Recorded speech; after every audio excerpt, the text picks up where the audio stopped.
अस्सलाम वालेकुम students. Last time हमने अपना चैप्टर किया था स्ट्रेंजर वाला, तो स्ट्रेंजर इन द गार्डन, और उसका हमने फिर ग्रामर जोन किया था एडजेक्टिव्स, है ना। सभी बच्चों को चैप्टर बहुत अच्छा लगा था वो, और ग्रामर जोन एडजेक्टिव सभी बच्चों को बहुत इजीली बहुत अच्छे समझ में भी आ गए थे। तो अब हम अपना नेक्स्ट चैप्टर करते हैं, जो हमारे अकॉर्डिंग तो वो सेकंड चैप्टर करेंगे, लेकिन बुक में आपका चैप्टर 4 है। वो बुक में कौन सा चैप्टर है? चैप्टर 4 है, लेकिन है हमारे अकॉर्डिंग वो सेकंड चैप्टर है, ठीक है। जिसमें आज हमारे चैप्टर का नाम है the Colt and it's thief. Colt means पता है आप लोगों को क्या होता है? कॉल्ट मीन्स होता है बछड़ा। बछड़ा जानते हैं ना, भैंस का छोटा सा बच्चा, है ना, उनको बछड़ा बोलते हैं। किसी का भी छोटा सा बच्चा होता है उसे बछड़ा बोलता है। एंड इट्स थीफ, और उसका चोर। थीफ मतलब होता है चोर, इट्स मतलब उसका चोर, है ना। तो हाँ, आज हम पहले इस चैप्टर की रीडिंग कर लेते हैं लाइन टू लाइन, देन हम आगे बढ़ेंगे, ठीक। चलिए हम स्टार्ट करते हैं। वंस यानी एक बार, a thief who had not yet learn the art of thieving, एक चोर जिसने अभी तक मतलब नहीं सीखा है चोरी करना, चोरी करने की जो कला होती है उसने नहीं सीखी है। एंटर्ड आ स्टेबल, और वो घुस चुका है। फॉर सेफ्टी मतलब अपनी सेफ्टी के लिए he chose the smallest animal in the stable. Stable means जहाँ पे भी वो चोरी करने जाता है वहाँ पे वो क्या चूज़ करता है? सबसे छोटा एनिमल, ताकि वो चोरी करे तो इजीली वो कर ले अपनी सेफ्टी के लिए। बड़ा एनिमल कभी उसे ना संभले, क्योंकि उसको भी चोरी करना अच्छे से नहीं आती है, लेकिन उसे चोरी करनी शुरू कर दी है। His choice happen to be a colt. उसकी चॉइस किस पे हुई? जैसे कि अगर उसने कोल्ट की चॉइस की, कोल्ट मीन्स बछड़ा, किसी बड़े जानवर का बच्चा, उसको बछड़ा बोलते हैं। तो कोल्ट को उसने चूज़ किया। ऑन रीचिंग हिज विलेज, जो कोल्ट को चोरी करके जा रहा था अपने रास्ते में, अपने गांव में रास्ते में था, he found that hiding the animal would be difficult. उसने क्या देखा? किसी एनिमल को हाइड करना यानी कि छुपाना बहुत ज़्यादा डिफ़िकल्ट है। So he decided to sell it as soon as possible. तो उसने क्या डिसाइड किया? उसको सेल करना जितनी जल्दी हो सके। सेल करना मीन्स बेच देना। The next day happen to be the weekly market day in a nearby town. अगले दिन जो है, जैसे हफ्ते में एक दिन बाजार लगता है, मार्केट लगती है टाउन में, तो वहाँ पर अगले दिन बाजार लगा था, वही हफ्ते वाला। The thief took the colt there to sell it. उसने अपने उस कोल्ट को, जिसको उन्होंने चोरी किया था बछड़े को, उसने उसको लिया और वो उसको सेल करने के लिए मार्केट में चला गया। The market was bustling with activity. Market में क्या था? बस्टलिंग हो रही थी, बहुत ज़्यादा एक्टिव, मतलब कुछ ना कुछ का बहुत शोर हो रहा था, और कहीं पे कुछ हो रहा है, कहीं पे कुछ हो रहा है। मार्केट तो बहुत अच्छी लगती है, खूब खेलने कूदने की चीज़ें भी होती हैं वहाँ पे, है ना, इन्जॉयमेंट के लिए भी होती हैं, झूले भी होते हैं, एक्टिविटीज़ भी, बहुत नाटक भी दिखाए जाते हैं वहाँ पे, है ना। तो इस तरह की चीज़ें वहाँ हो रही थी। It was crowded with farmers from the surrounding village. वहाँ पे क्या था? क्राउडेड, क्राउड मतलब भीड़, वहाँ बहुत ज़्यादा भीड़ हो रही थी। With farmers from the surrounding villages, farmers की यानी किसानों की बहुत ज़्यादा भीड़ हो रही थी। और वो किसान कहाँ के थे? सराउंडिंग विलेज यानी कि आसपास के गांव के किसान थे। They had brought their produce and cattle for sale. उन लोगों ने क्या ब्रॉट किया? क्या खरीदा? Their produce and cattle for sale. उन्होंने कैटल को सेल करने के लिए वहाँ से खरीदा उन्होंने सामान। The thief led the colt to that part of the market where cattle were being sold. उस थीफ ने वहाँ पर जाके अपनी कोल्ट को मार्केट में लगाया जहाँ पर कैटल जो है वो बिक चुकी थी सारी। As this way the only horse it attracted the attention of everybody. उस वे में मतलब जो भी as this was the only horse, क्योंकि वहाँ पे एक ऐसा घोड़ा था, मतलब अट्रैक्शन, जितने भी वहाँ पे और भी चीज़ें थी, जानवर थे बिकने के लिए, उनमें से सिर्फ एक जो उसके पास जो बछड़ा यानी घोड़े को इसने लिया था, छोटा सा बच्चा, वो बहुत ज़्यादा अट्रैक्टिव था, जिसमें ना मतलब सबकी अटेंशन उस तरफ जा रही थी, क्योंकि वो बहुत अच्छा सा था। Soon a man came up there. बहुत जल्दी से एक आदमी वहाँ पर आया। He was surprise to see that such a good horse was being sold in a cattle market. वो बहुत सरप्राइज हो गया क्या देखकर कि मतलब इतने अच्छे घोड़े भी मार्केट में बिकते हैं। He approached the animal and inspected it. उसने वो एनिमल के पास गया और उसके बाद में इंस्पेक्टेड यानी कि जानकारी लेना, पूछताछ करनी उसने शुरू कर दी। How old is this horse, उसने पूछा। ही आज द थीफ, उसने जो खरीदने के लिए जो आया था एक आदमी, तो उसने उस थीफ से पूछा, चोर से पूछा कि कितने साल का है, मतलब कितना है, कितने साल का है ये घोड़ा जो आपके पास है। दैट यू मस्ट जज your self replied the thief, thief ने क्या बोला कि तुम्हें अपने खुद को जज करना चाहिए, मतलब अपने खुद से पूछो कि तुम कितने साल के हो। वो ऐसा ऐड कर बोलता है थोड़ा सा। Who had no idea of the horse age, क्योंकि उसके पास कोई आइडिया था ही नहीं कि वो कितने साल का है, तो इसलिए उसने उल्टा सा बोल दिया कि तुम अपने आप से मतलब रखो।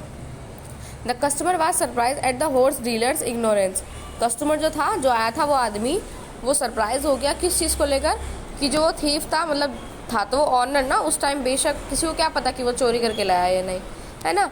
तो वो उस सरप्राइज हो जाता है उसकी बातों को सुनकर और उसके बिहेवियर को सुनकर, क्योंकि वो उसको इग्नोर करता है। वो पूछता है ना कि कितने साल का है तुम्हारा घोड़ा, तो उसको इग्नोर कर देता है। How many teeth has he cut, उसने बोला कि इसके पास कितने दांत हैं जो कट हो चुके हैं, मतलब टूट चुके हैं, और कितने दांत हैं, जो भी, मतलब इस तरह के क्वेश्चन सिंपल से इंस्पेक्टेड कर रहा है वो। तो पूछा कितने साल का है, दांत कैसे हैं, कैसे नहीं है, कितना भागता है, क्या खाता है, सब कुछ वो पूछ रहा है उससे। अगेन आज द कस्टमर, कस्टमर ने फिर से पूछा look into his mouth and check it yourself, उसने क्या बोला, इसके मुंह में खुद देखो और खुद से चेक कर लो, रिप्लाई द थीफ। अब थीफ ने फिर से ऐट में बोला थोड़ा सा। द कस्टमर बिकेम सस्पिशियस, जो he wondered whether the trader was its owner और अ थीफ, उसने सोचना शुरू किया कि ये इसका ऑनर है या फिर कोई चोर है। जब वो इतने उल्टे सीधे जवाब दे रहा है, उसको पता ही नहीं उसके घोड़े के बारे में कि वो कितने साल का, दांत कैसे हैं कैसे नहीं है, तो उसको थोड़ा शक होने लगता है। What price do you want for this horse, अब उस आदमी ने क्या पूछा कि तुम्हें इसका कितना, मतलब कितने पैसे लोगे तुम अपने इस घोड़े को बेचने के लिए। The thief had no idea, thief के पास फिर से कोई आइडिया नहीं था। Whatsoever about the price of a good horse, pay me 1000 rupees.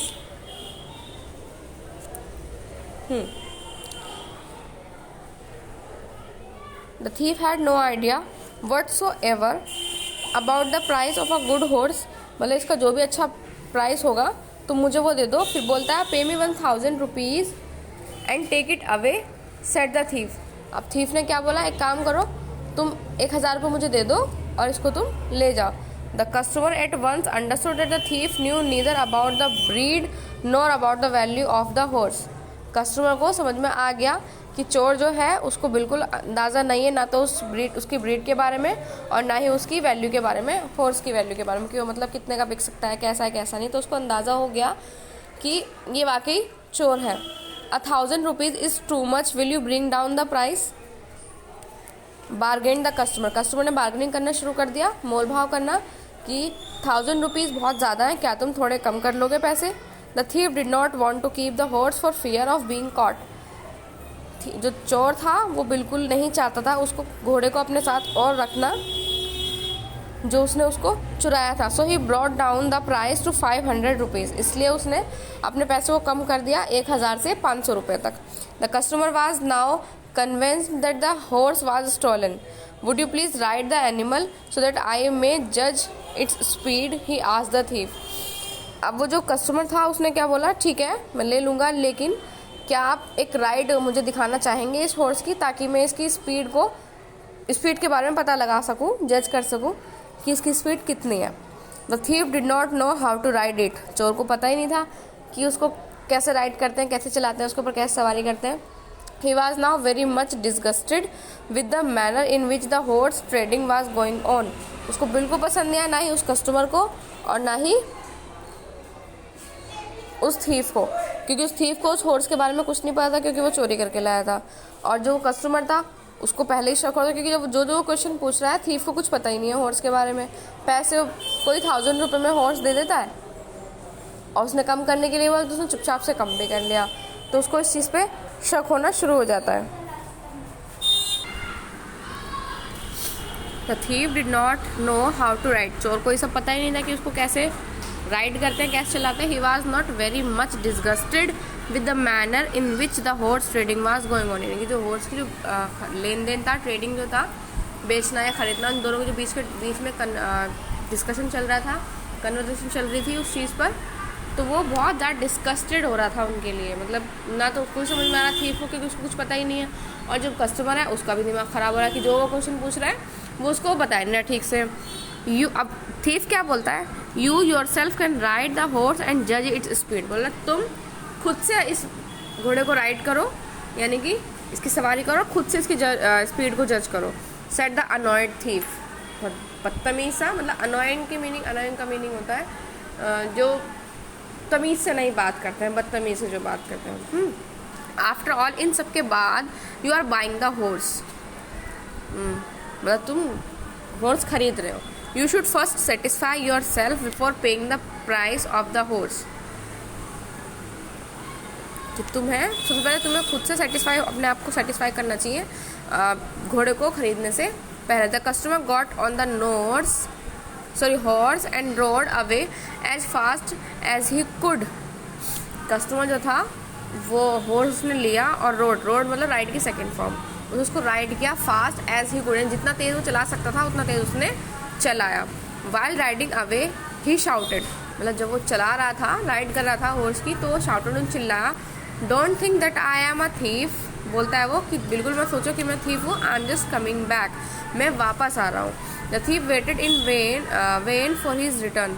जो थीफ था, चोर जो था, वो वेट कर रहा था अपनी वेन में उसके वापस आने की। He waited and waited until it was dusk. वो वेट करता क्या जब तक वो डस्क हुआ। The customer did not return. जो कस्टमर था वो वापस नहीं आया। Then the thief realise, thief को रियलाइज, जो चोर था उसको रियलाइज हुआ that the customer had played a trick on him.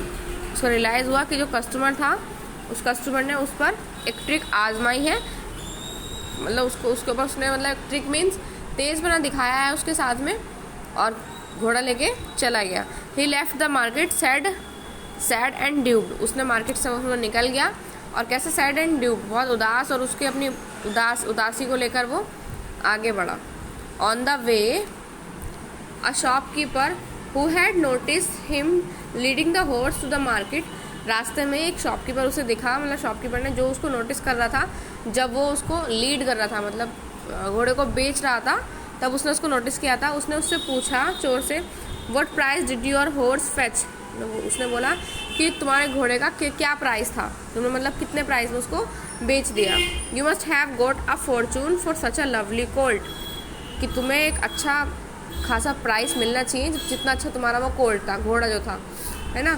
Friend replied the thief. Thief ने बोला, मतलब चोर ने बोला कि दोस्त, कर्जिंग हिमसेल्फ, मतलब अपने आप को कर्जिंग करते हुए, I sold the horse for the price at which I had got it. उसने बोला कि मैंने उस घोड़े को उतने ही प्राइस में बेचा जितने का मैंने उसे, मतलब जितने का मुझे वो मिला था, यानी कि उसने फ्री में मिल लिया था, उसने चोरी करके लिया था, तो उसका घोड़ा भी कोई चोरी करके ले गया, क्योंकि वो चोर था, उसको अच्छे से चोरी करनी नहीं आती थी। जो चोर होते हैं ना, उनके पास हर तरह के जवाब होते हैं, हर तरीके से वो प्रिपेयर रहता है, मेंटली भी और फिजिकली भी, हर चीज़ के लिए, चोरी करने के लिए भी और आगे उसको हैंडल करने के लिए भी। लेकिन अब वो तो, उसने चोरी की तो फिर बेचने भी चला गया, साथ में जो कस्टमर आया ना, वही उसका पागल बनाकर उसके ऊपर ट्रिक आजमा कर, और वो उसका घोड़े को लेकर चला गया। तो एंड में वो क्या बोलता है कि मैंने उसको उतने ही पैसों में मतलब दे दिया जितने का मुझे वो मिला था, जैसा मुझे मिला था मैंने उसको वैसा ही दिया है, क्योंकि उसने भी वो चोरी करके लिया था, फ्री में था, और जो लेके गया था कस्टमर, वो भी चोरी करके लेकर गया, मतलब उसके ऊपर एक ट्रिक से आजमा कर। तो स्टोरी है, सब बच्चे इसकी घर पे रीडिंग करेंगे, जैसे मैंने लाइन टू लाइन एक्सप्लेन किया है वैसे आप लोग करेंगे, और जो वर्ड आपको हार्ड लगते हैं इसमें पढ़ने में उन पे सर्कल लगाएंगे, और उन वर्ड्स के मीनिंग आप अपने फ़ोन में से गूगल से सर्च करके उन वर्ड के ऊपर लिखेंगे, ठीक है। उसके बाद फिर जो ये वाली आपकी वर्ड मीनिंग है, ये वाले आपको पता ही कैसे करते हैं हम लोग, हमेशा की तरह ये वर्ड है और ये वाले मीनिंग है। ये वर्ड मीनिंग आप अपनी कॉपी में करेंगे, हाँ, कॉपी में करके इन सभी बच्चे इन वर्ड मीनिंग्स को याद करेंगे। बस आज के वीडियो में सिर्फ इतना ही है। नेक्स्ट क्लास में हम लोग इस चैप्टर की एक्सरसाइज कंप्लीट करेंगे, ठीक है।